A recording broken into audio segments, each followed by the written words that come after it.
Okay, hello everyone. I am Julia Carlson. I am the CEO of Financial Freedom Wealth Management Group, and I have with me here today to talk about the markets. I know we have a lot of concerned investors out there, and we just want to come and talk to you about this. With me here is Chandran Rajaratnam. He is the president of our company. Hello, everybody. And we have Jason Harris, who is the vice president. And then we also have DJ Wright, who is a wealth advisor with our firm as well. So hello. So we are actually, Chandra and I are actually in New York City, maybe 5 blocks from Wall Street. So we should walk over there and see what the heck's going on, right? Good idea. Yes, yes. My thought is we need to just kind of shut it down for a while until we get through this panic stage. Right, right. Especially because this is caused by this coronavirus panic and fear and potentially all the actions that have been taking place to try to stop the spread of it, which has caused this psychological, emotional downturn in the market. Yes, and so we think the markets need to be quarantined. Yes, but right now 14 days. Let all of this pass. I mean, can we believe 2 weeks ago we were at all-time highs? And so when the market starts making intraday, the moves like it has been, it is not the time to make emotional and rash decisions. And so we have been getting a lot of questions and concerns expressed from our clients, and that is why we want to come on here and do a video and just talk through some of this together. We are all in this together, and we are congruent with what we are doing is what we're doing with our clients. We're all in this together. So let's talk about some questions that we have been getting. The first one is, should I sell everything and go to cash? So I think collectively you will hear from all of this that it is not the time to do that. It is not the time to get off the roller coaster and hurt your financial future down the road. There will be more up days ahead of us. History gives us that perspective, and we will move forward from this and return to better days. And the other thing is that if you sell and go to cash, then we definitely have realized the losses in the marketplace, right? If you hold on to your equities, you haven't lost anything. You still have the X hundreds of shares of Microsoft and Apple and Intel and everything else. So to realize those losses would be a very dangerous move, and like I say, a very costly move, because the market will come back at some point. And this is, we think, a short-term issue based on this pandemic, not anything underlying with the economy. Because as Julia said 2 weeks ago, the economy was strong. Well, it still is strong underlying. Yeah. It's just this panic that's taking place. Yes, and I was an advisor going through 9/11. This feels a little bit like that. And they actually shut down trading for, I think we were looking 6 days. And I do feel like that should be a course of action here, because it's just the chaos of a black swan event like this wreaks havoc. And then fast forward to 2008, again, it was a period of time that we were going into a recession. It was a completely different fundamentals than we have today. And we don't know what if we will be going into a recession due to this or not. And that is yet to be discussed, to figure out with, as everything kind of unfolds here. Right, because obviously with things like, the airline industry cutting back flights, et cetera, and the Carnival cruise lines shutting down, there will be some economic impact, but that's still unknown going forward. One of the questions I was asked by a client just today was should she stop taking money out of her accounts, her distribution, because she thought, well, that does not mean that you have to sell something and you're selling it at the point that it's low. And when I looked at her accounts, typically for all of our accounts, we have enough money in non-volatile investments to draw the income from. And actually, in one of the funds, she had over 14 months of income that she needed in a fund that actually went up in the last 10 days, right, as opposed to going down. Now, that was a conservative fund, but that's how we do the two different buckets, as some of you have heard, one for the growth and one for the income. That's in the conservative. So I told her, nope, you can keep, if you can want to cut back and tighten the belt, that's great, but you don't have to. You can keep drawing money at this point. Right, and so we actually expect things like this, and that's where we have all our accounts set up to handle situations like this. You know, this is what the market does, and we just don't know when these kinds of events are going to happen, and that's why all of our clients' accounts are set up perfectly for these. And I would also tie that into the goals and the risk profile of the account. Each client. Yeah, so if someone is in retirement, that's probably the most concerned investor because I'm living off this money.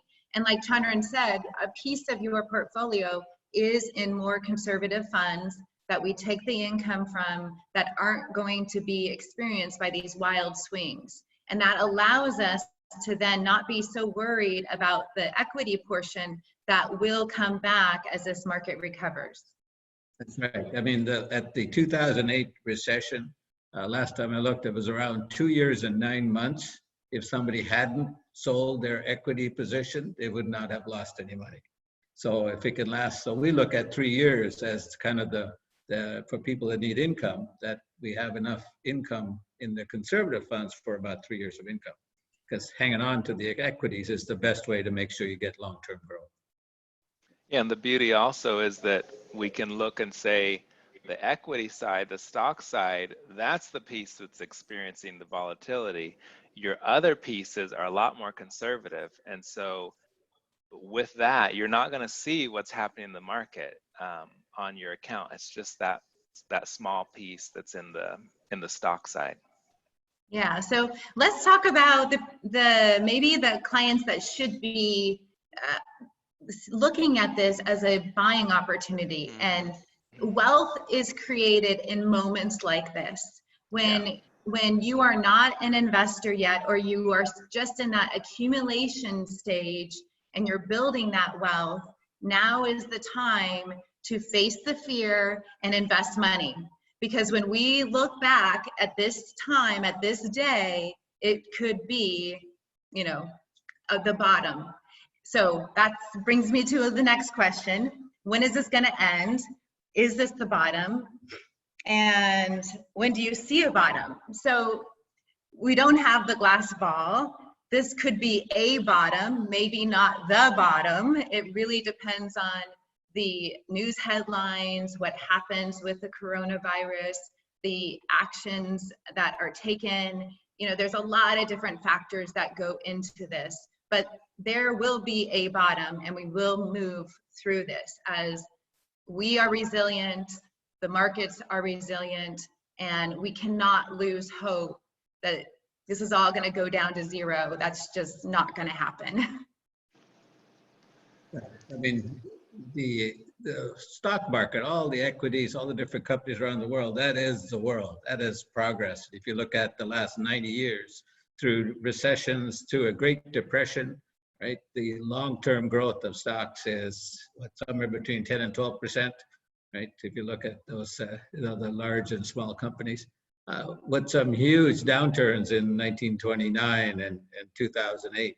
So riding it out is the #1 best strategy, and we help our customers do that with, as people I mentioned before, the bucket strategy of conservative versus aggressive.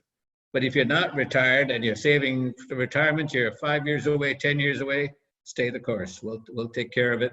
Our portfolios on the equity side are so widely spread, we don't worry about the oil sector or the airline sector or the cruise line sector. think last I looked, we had thousands, over 8,000 stocks are in our aggressive growth portfolio that we have. So, and the other thing with the market going to zero, kind of like you're saying, Chandra, that means that there's no companies in the world that have any value that can be placed on them, which would be a real miracle. We would have even bigger problems. yeah. Yeah. Well, actually, I joke with my customers that money doesn't matter anymore. What we need is a property up in the mountains next to running water with some seeds to plant some corn and some shotgun shells to go game hunting, and don't tell anybody where that property is, right?